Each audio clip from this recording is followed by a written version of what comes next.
Eno ye program yo ensulo eyenkya wano ku 3 ABN TV. Yiga okutandika olunaku ne Katonda. Wasuze otya omulungi omulabi wa 3 ABN TV. Mukama yebale akukuumye okuyita mu kiseera ekyokuwummulamu ekyekiro. Ekiseera kirungi nnyo okuwummula.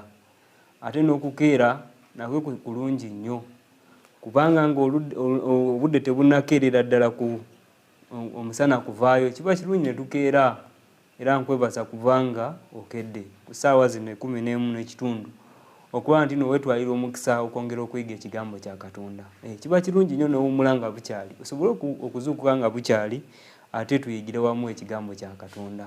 Kubanga olinayo omukwano gwo gw'omanyi yeetaaga okutandika olunaku naye mu ngeri efaanaganako bweti muwenyeeko mukooneko omutegeeze nti ebigambo bitandise ku 3 ABN TV akasisimuka nga tutandika olunaku awamu ne Yesu Kristo mu mbeera efaanaganako bweti. Tumwebaza kubanga atukuumye era n'atuwa omukisa nti ffe ababi aboonoonyi tukyalina ebbeetu mu nsi eno ey'ekibi ey'omulabe waffe tusobola okufuna akaseera akafaanaganako bwetu ne tubeera ku bigere bya Yesu nga tuyiga ekigambo kye erinnya lye lyebazibwe.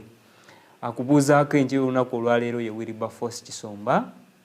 Era mu kaseera kano tugenda mu kyokuyiga kyaffe kiriko omutwe ogugamba nti ekyokuddamu ekisinga obukulu. Ekyokuddamu ekisinga obukulu. Katusabe.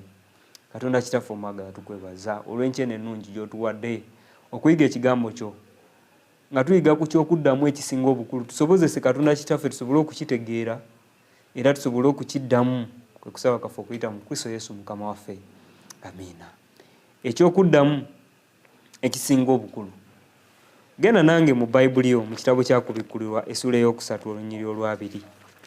Okubikkulirwa ssula ya kusatu n'olunyiriri lwabiri. Kubikkulirwa essula ya kusatu olunyiriri lwabiri. Bayibuli egamba laba nnyimiridde ku luggi neeyanjula omuntu yenna bw'awulira eddoboozi lyange n'aggulawo oluggi n'ayingira gy'ali era n'aliira wamu naye nange. Kubikkulirwa essula 3 olunyiriri olwabiri nduddamu agamba nti laba nnyimiridde ku luggi neeyanjula omuntu yenna bw'awulira eddoboozi lyange n'aggulawo oluggi n'ayingira gy'ali era n'aliira wamu naye nange. Ekyokuddamu ekisinga obukulu. Wali obaddeko awo nga n'ekibuuzo ekikubuuziddwa naye nga kyetaaga ekyokuddamu ng'ekyokuddamu kineno si kitono naye ng'ekyokuddamu kikulu nnyo ate nga kye kisinga obukulu. Mu kitabo ekyakubikkulwa essula ey'okusatu, essula eno ey'okusatu mu kitabo ekyakubikkulwa erimu okukebera abantu ba Katonda mu by'omwoyo awatali kwekkiriranya. Okukebererwa mu by'omwoyo awatali kola ki?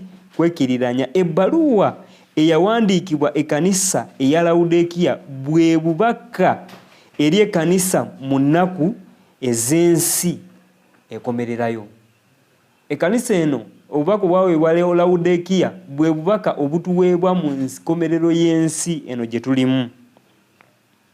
Mu bubaka buno obufunze Yesu ayogera nti abantu abagamba nti ndi mugagga era ngaggawadde so siriiko kye neetaaga so nga omuntu oyo tamanyi nti munaku era asaasirwa era omwavu era omuzibe w'amaaso era ali obwereere. Nga bigambo bya kusaasira kunene nnyo. Di contrast y'amaanyi agamba nti nze ndi mugagga siriiko kye neetaaga ndi bulungi nnyo naye nga tamanyi nti munaku asaasirwa mwavu muzibe w'amaaso era ali obwereere. Nga tulabe bangi nnyo mu nsi muno ng'omusanga n'agamba nti nze sirina kye neetaaga. Mmwe abalina bye beetaaga mugende musabe naye nze Katonda yampa dda sirina kye mwagaza. Bwe bubaka obutuweebwa obuweebwa ekkanisa mu kiseera kino eky'enkomerero. Nga bangi abalina amalala mu by'omwoyo ng'agamba nti nze ebyo mbimanyi tolina kyonjigiriza mu Bayibuli ngimanyi naye nga kumbe munaku asaasirwa ng'ali bwereere bwe bubaka obujja gye tuli nga buyina bwagala okwanukula okuva gye tuli nga tuddamu okwanukula kuno nga kwe kusinga obukulu. Mu kusaasira kwe Yesu awa ekkanisa ye eddagala erigiwonya obunaku mu by'omwoyo. Mu kiseera kino kye tulimu, Yesu Kristo nga tuli mu mulembe nga bwe ngambye nti nga Bayibuli bwetugamba nti muli abantu abalowooza nti bagagga nga tebaliko kye beetaaga, nga kumba ate basaasirwa banaku nnyo abeetaaga ate abali obwereere.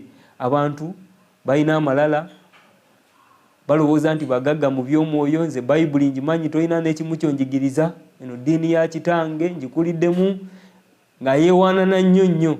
Nomusana agamba nze siina kye neetaaga, Katonda yampadde omukisa. Naye Yesu akwatibwa ennaku, atusaasira baganda bange. Era agamba nkuweerera amagezi okugula gyendi ezaabu eyalongoosebwa mu muliro olyoke ogaggawale, n'engoye enjeru olyoke olabe, era n'ensonyi ez'obwereere bwo zireme okulabika, n'eddagala ery'okusiiga ku maaso go olyoke olabe. Mu kitabo kya Kubikkulirwa essula ey'okusatu olunyiriri olw'e18 Yesu bw'etyo bw'agamba ng'asaasira, ng'era alumirirwa okulumirirwa okw'amaanyi ennyo. Ebigambo ebyo Yesu bw'atyo bw'akola ki? Bw'agamba. Kale tuyinza tutya okwefunira okukkiriza okukolera mu kwagala obutuukirivu bwa Kristo ko n'ekirabo eky'omwoyo omutukuvu ebiri mu kifaananyi kya zaabu, engoye enjeru n'eddagala ery'okusiiga ku maaso, ekyewuunyisa eky'okuddamu kyangu. Eky'okuddamu kyangu. Tuyinza tutya okubifuna ebintu bino?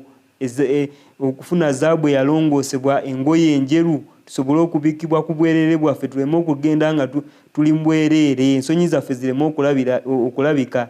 Yesu agamba nti laba nnyimiridde ku luggi. Ekyokuddamu wulira, Yesu agamba mu lunyiriri olwabiri nti laba nnyimiridde ku luggi neeyanjula. Olunyiriri lwe twasomye, omuntu yenna bw'awulira eddoboozi lyange n'aggulawo oluggi n'ayingira gy'ali era n'aliira wamu naye nange. Okuddamu okusinga obukulu kwe weetaaga okukola olunaku olwaleero kwe kubeera nti no omutima gwo ogwayo eri Yesu Kristo nti ali ku luggi akonkona, yeeyanjula. Omuntu yenna okuddamu ky'olina okukola kuggulawo bugguzi yayingire, anaalira wamu naawe ate naawe naye.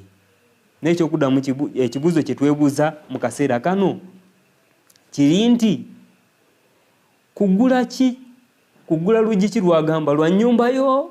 Katugeze nga budde bwe bukyali bwa ku makya ng'okyali mu nnyumba yo, abamu mukyagadde nawo tonabaana kuggulawo. Yesu akugamba kuggulawo nnyumba yo eyo gy'osulamu gye ŋŋamba. Muli ne TV yo gy'oli mu kulaba, gy'osulamu eyo gye ŋŋamba. Gyakugamba okuggulawo. Kikyategeeza bw'agamba nti no ndi ku luggi nkonkona, omuntu yenna bw'aggulawo. Tumanyidde ddala nti no Yesu kino kyayogerako tali mu kwogera ku luggi lw'ennyumba yo gy'osulamu, naye ali mu kwogera ku bulamu bwo. Ko kuba obadde okimanyi nti no omubiri gwe ye yeekaalu ya Katonda. Bwe tusoma mu kitabo ky'Abakolinso, Bakolinso ekisooka essula 6 olunyiriri olw'e19, Abakolinso ekisooka essula 6 olunyiriri lwa 19 agamba, obanga temumanyi ng'omubiri gwammwe ye yeekaalu y'Omwoyo Omutukuvu ali mu mmwe, gwe mulina eyava eri Katonda, nammwe temuli ku bwammwe. Agambe nti temumanyi. Muganda wange, ogwo omubiri gw'ogwo, njogera ku bokisi y'omubiri gwo, agambye nti ye yeekaalu ya Katonda. Okimanyi nti Katonda asobola okubeera mu ggwe, nti omubiri ogwo gulina potential okubeera nti no ye nnyumba y'Omwoyo wa Katonda mwatuula. Nga Katonda yateeka omuwendo mungi ku mubiri gw'omuntu, guno ogubba, ogwenda, ogukola ebintu byonna ebitasaanira, naye gusobola okubeera ennyumba ey'Omwoyo Omutukuvu. Kakati ogwo omubiri gwayogerako, ate takoma naawe kuba ayogera ku luggi. Ate oluggi ki kyabategeeza nti bw'oggulawo oluggi? Katugendeko mu kitabo eky'Oluyimba, Luyimba lwa Solomoni. Abasinga bakimanyi ku ludda luli eri, naye ekitabo kino eno kitugirayo oluyimba lwa Solomoni Katonda nga amuwa ebigambo bino nga biyimirirawo kubeera nga biraga okwagala kwa Katonda eri ekkanisa ye, ng'omusajja ali mu kwogerwako mu luyimba luno ye Yesu Kristo, ate nga omukyala oba muganzi yani ye kkanisa. Kati oluyimba essula ey'okutaano olunyiriri olwokubiri, wuliriza oluyimba, wandiika olunyiriri luno, oluyimba essula ey'okutaano olunyiriri lwakubiri. Nali neebase, agamba nali neebase naye omutima gwange nga gulaba.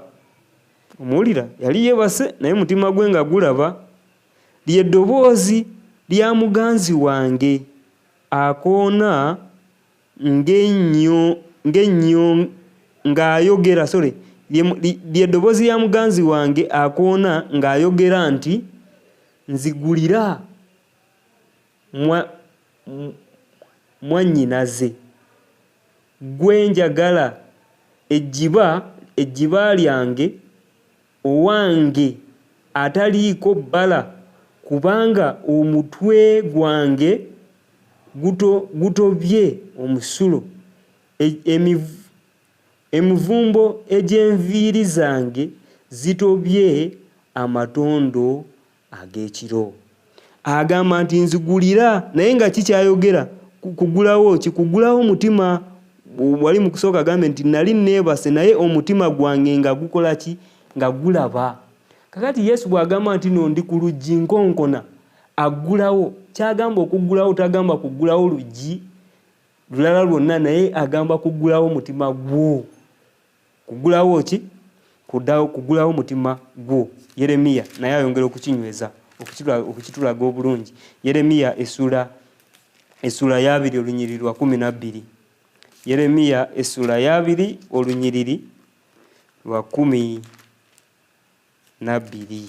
Ntuuseeyo mangu kantuukeyo. Essula 2 olunyiriri lwa 12. Bayibuli egamba bw'eti: naye ayi Mukama w'eggye, akema omutuukirivu, alaba emmeeme y'omunda, ndaba eggwanga lyo ly'oliwalana ku bo, kubanga nkubikulidde ensonga yange.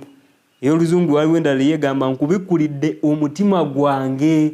Kiki kye tubikula? Tetubikula kirala kyonna, naye tubikula mitima gyaffe. Agambye nkubikulidde ensonga yange. Endala zo zigamba nkubikulidde omutima gwange. N'ekyo Katonda ayagala tuggulewo emitima gyaffe, tukkirize ekigambo kye. Bw'agamba nti ndi ku luggi nkonkona, kyaba agamba nti no nga bw'owulira ebigambo ebijja gy'oli okuyita mu bubaka obuva mu Bayibuli n'ekigambo kya Katonda nga bwogera gy'oli, nga bukuyita okubaako ky'osalawo okukola okubyaniriza ebigambo bino mu bulamu bwo, Yesu kyali mu kukola mu kiseera kino. Naye nga bwe twagambe nti bangi basambajja ebigambo bino, naye ekyokuddamu ekisinga obukulu kyosobola okuddamu muganda wange mu kiseera ekifaanaganako bwe kiti, kwe kukkiriza ekigambo kya Yesu Kristo, kwe kukkiriza Kristo ng'omulokozi w'obulamu bwo, bw'otyo osobole okufuna obulamu obutakola ki? Obulamu obutaggwaawo.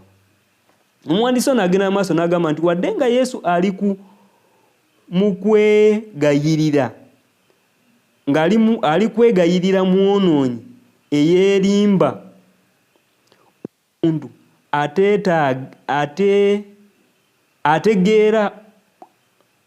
omuntu atategeera bwetaavu bwe obukulu obwenkanidde awo mu by'omwoyo, Yesu tagamba nti bw'aliyingira omutima gw'omuntu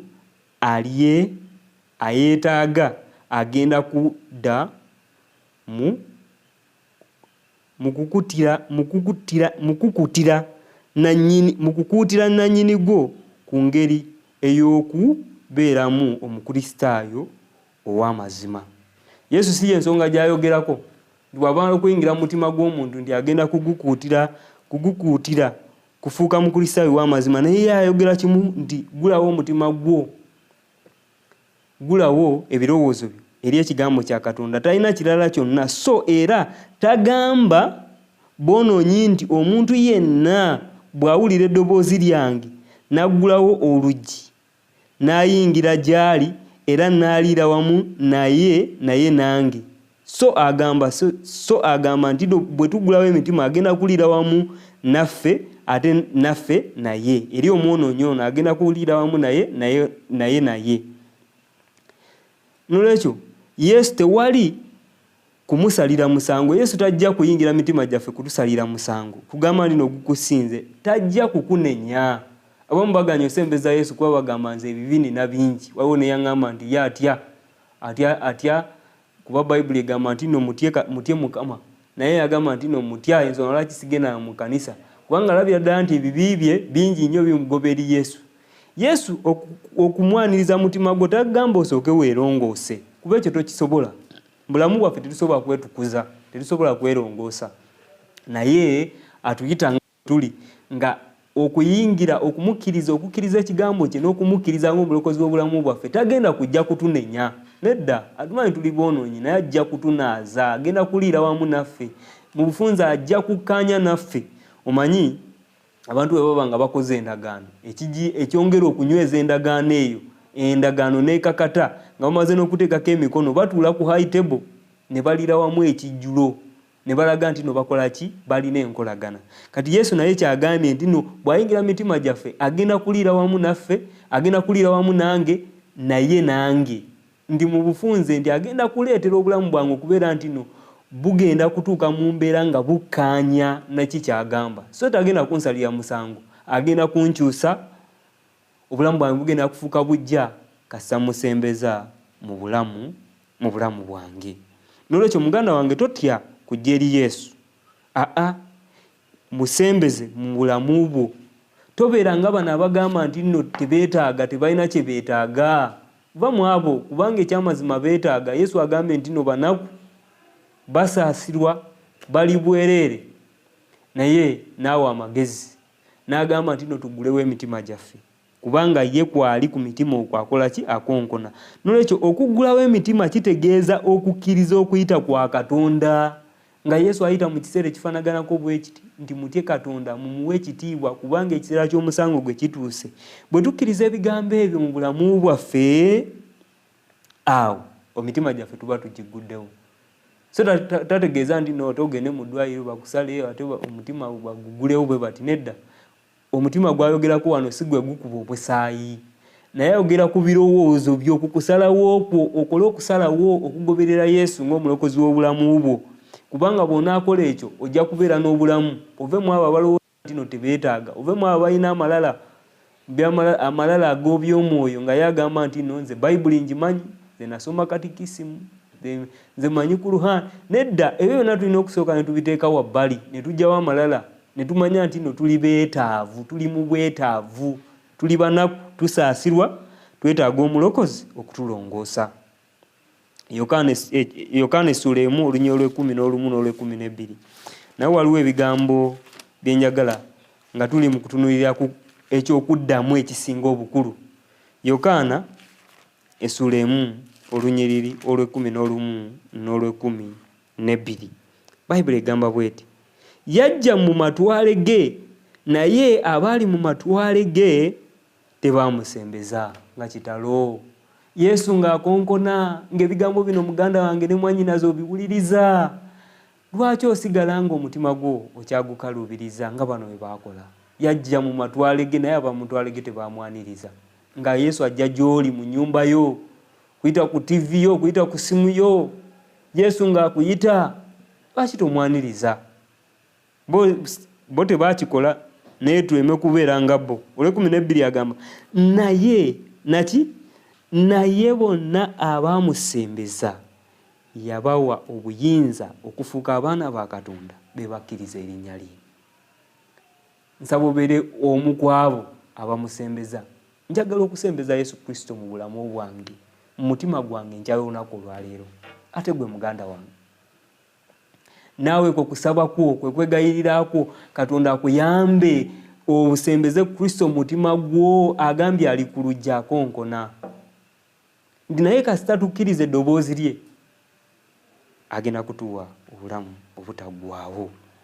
ye waali okutwaniriza okutuwonya obunaku n'obwavu bwe tulimu. Nolwekyo ekyokuddamu ekisinga obukulu eri omutima gw'omuntu ogumenyese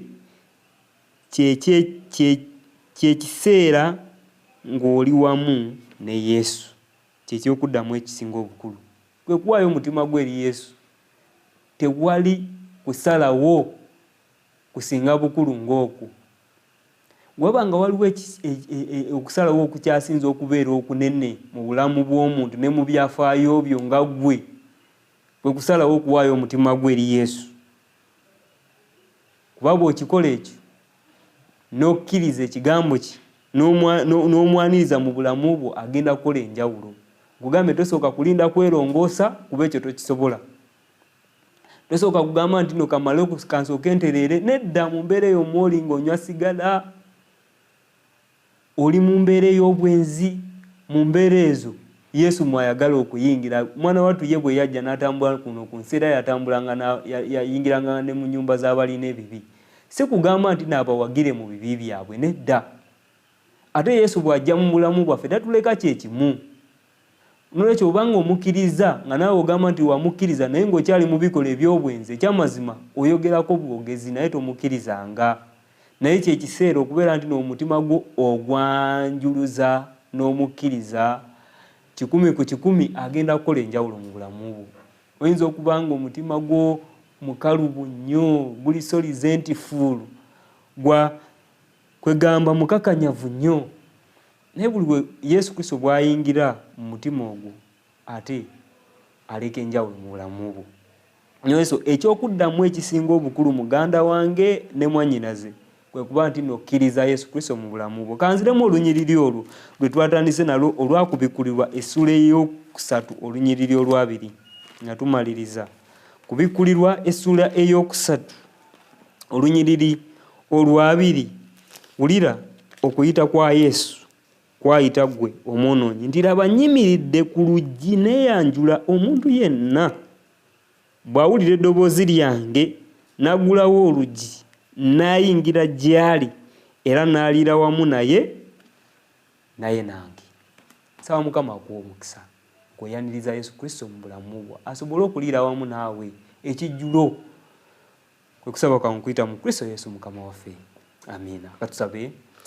Katonda Kitaffe omwagalwa, otusaasidde, watwagala ffe ababi aboonoonyi. Omwana w'omuntu atalina kantu konna kalungi n'akamu mu bulamu bwaffe, nga watuteekako omuwendo omunene okutuyita.